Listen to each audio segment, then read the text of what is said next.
Hello everyone, welcome to all my Scorpio friends. Hope you're all doing great. Size matters. Yes, that's what I've come to tell you today. Size matters. Size of what? In fact, this conversation applies directly to Scorpio. If you want to feel more blessings in your life, you must understand this idea. So I'm bringing to you today something from the text of what we call, it's a more deeper study of the Kabbalah, which is the 10 luminous emanations, okay? And it is a deeper study.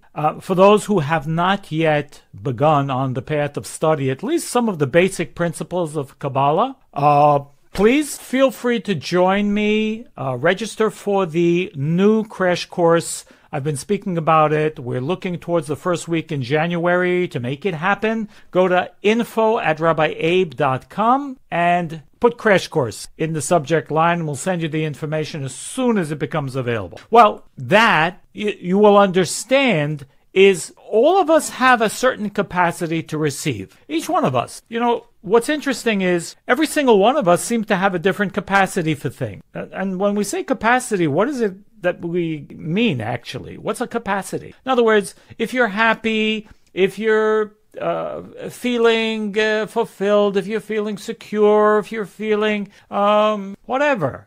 You know, you have a different appetite. Does everybody have a different appetite, right? Me, it maybe takes 2 slices of pizza if I'm eating pizza, which I'm not right now. And you, maybe it's only 1. Who's better? Who's worse? No, but there are different capacities to handle things. So 2 people working in the same job, let's say, do they feel exactly the same way about it? One can be ecstatic. One can be miserable. All right, they're not enjoying their job, whatever the reasons are. 2 people in a relationship, 2 people play, a golf game and do the same exact thing, shoot the same exact game, but feel differently. What is the criteria for the level of how much good, how much fun, how much satisfaction, how much blessing that we feel in any given moment? That's the question. That's the question. So when we say size matters, size of what? What is the size that matters? I'm going to read to you. Let's take it right out of the book. I will paraphrase just to make it more understandable because the actual text is not that simple. Okay. He says, know that the amount of desire and yearning is the entire existence of the vessel. Know that the amount of desire and yearning is the entire substance of a vessel. So what he's saying basically is each one of us have something called a vessel. Now, I'm not going to go into the details about it, but basically our vessel is where we perceive our energy. Think about it for a second. Where do you feel happy when you feel happy? Where do you feel secure when you feel secure? Where do you feel content? Where do you feel a blessing? Where do you feel joy? Where do you feel anything? Is your ear feeling secure? Is your thumb feeling happy today? Oh, it's not a physical place on the body necessarily. You may think we perceive, oh, I feel so good.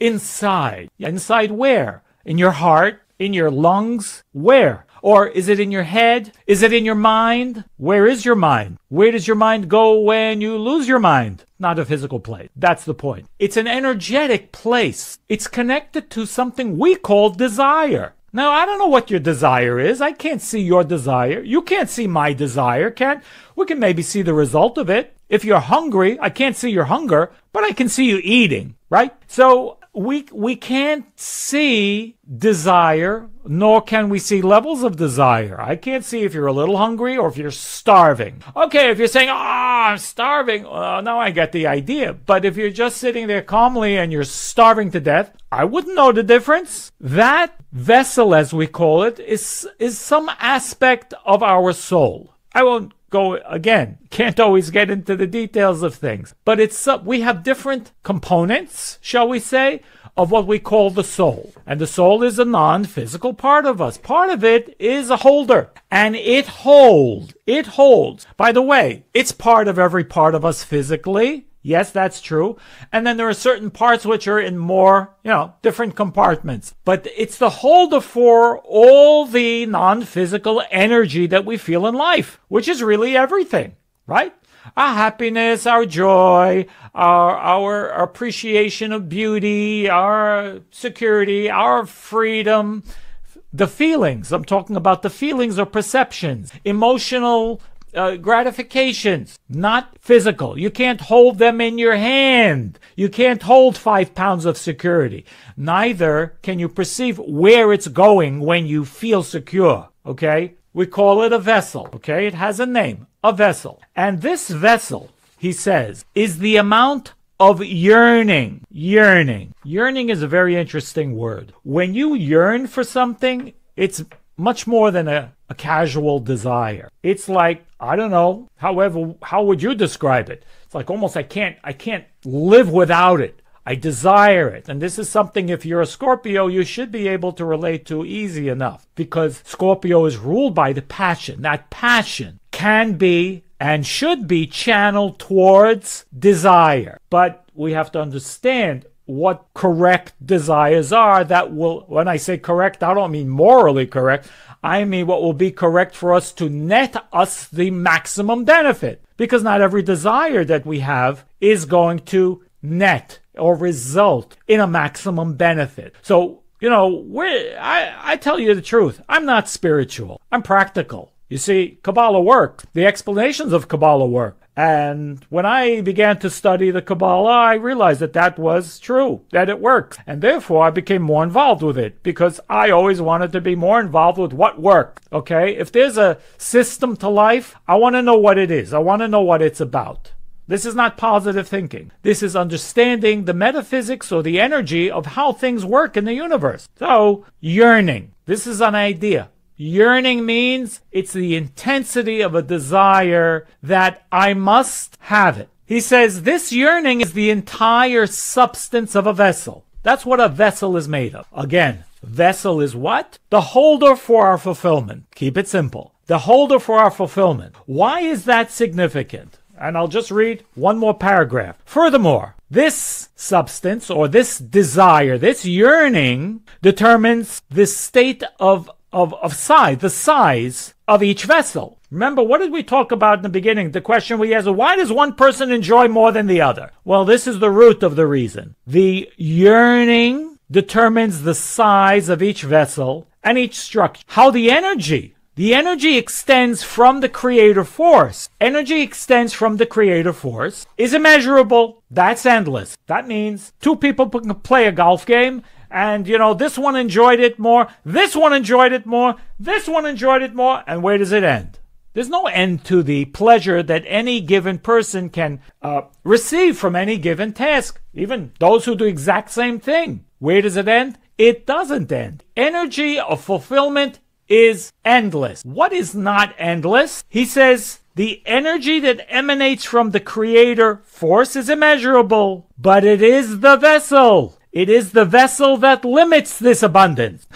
So he says it is only our capability of receiving that creates limitation, how much we will receive. Now, this would open up to a lot of questions. Then why some receive, why some don't receive. I think I want. Well, again, I'm not so sure. I always tell the story of a student that I had many years ago who was crying to me. It was a woman, her mid-40s, never had a serious relationship, and she would cry to me and say, why is God punishing me? Why is God punishing you? I don't think so, because it doesn't work that way. This force we call God doesn't punish.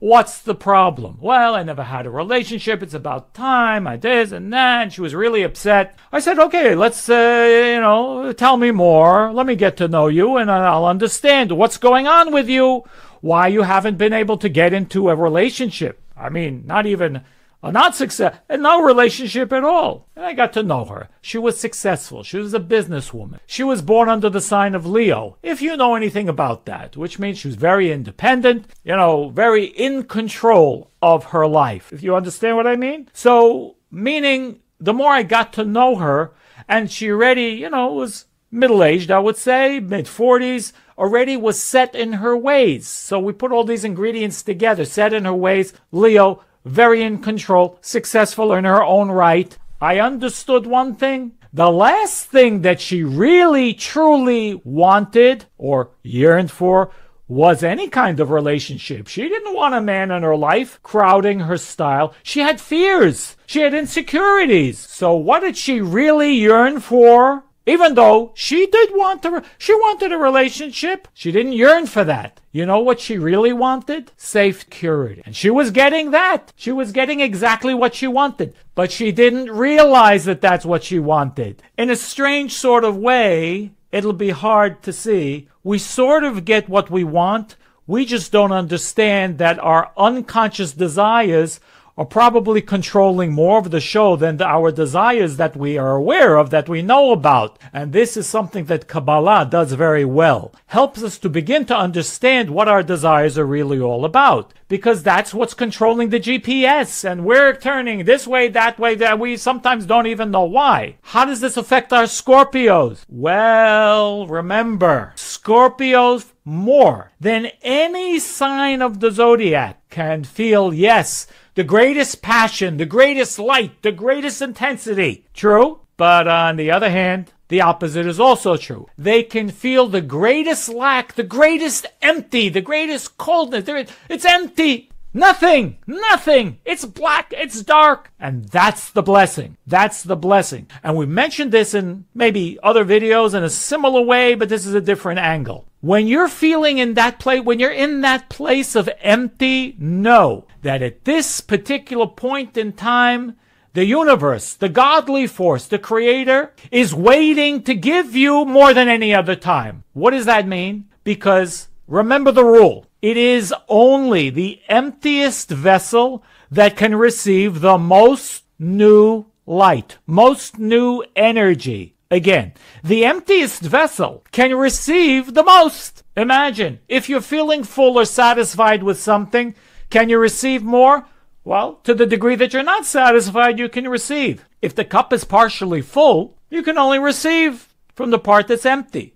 And what if you want to change? And what if you want something new? Well, sometimes you got to empty out voluntarily. But to experience this emptiness, again, it's truly a blessing. Why? If you direct your mind, you have to direct your consciousness to know that this is my opportunity now to receive the maximum of whatever it is that I can hold. Creator force, God, light, whatever you want to call, wants to give me now more than ever because I have the yearning. Just don't make the mistake of going down with the empty. You must stay up. You must elevate it. Not allow it to bring you down. Use the Scorpio control to control your vessel of empty in this time, not to let it descend, but to elevate it into having more blessing, more light, more whatever. And that you can also share it. That's key. Always the more needs to be connected with, yes, I want more. Why? I'll be able to share more with others. I'll be able to be more with others. I'll be able to create more. That's the blessing of the empty. And I hope I was clear in explaining this. The energy is immeasurable, as it says, but our capacity to receive it, that's not what immeasurable. And we can create a state of no measure. There's a way to do that as well. That should come up in a future video. But never think you've truly received. Always be cognizant. Appreciate always. But bless the empty, and you will constantly receive more and more and more. Be blessed, guys, and I'll see you soon on the next video. All the best.